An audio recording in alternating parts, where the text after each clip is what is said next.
Master Jet, how about po 25 years sa pag-ibig? May makukuha pa po ba kahit naka-avail na noong 20 years?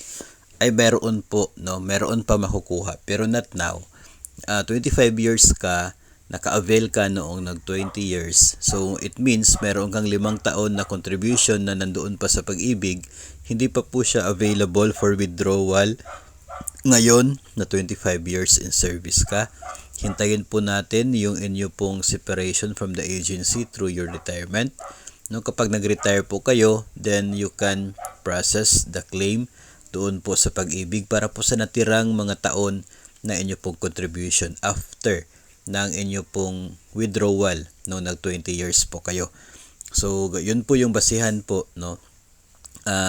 Yung natitirang contribution plus natitirang dividends na naipon, yun po ang makukuha ninyo upon retirement. So kung 25 ka ngayon at siguro kung baka 55 pa yung edad mo at you will retire pag edad mo ng 60, then mayroon pang 5 years na contribution. So aabot ng 10 taon na contribution yung naiipon mo sa pag-ibig na pwede mo ma-withdraw upon your retirement. So ganun po siya. Yung iba hindi po nagwi-withdraw after 20 years, no, kasi at least malaki na yung naipon doon, so malaki na yung maging share mo na basis para sa computation ng dividends.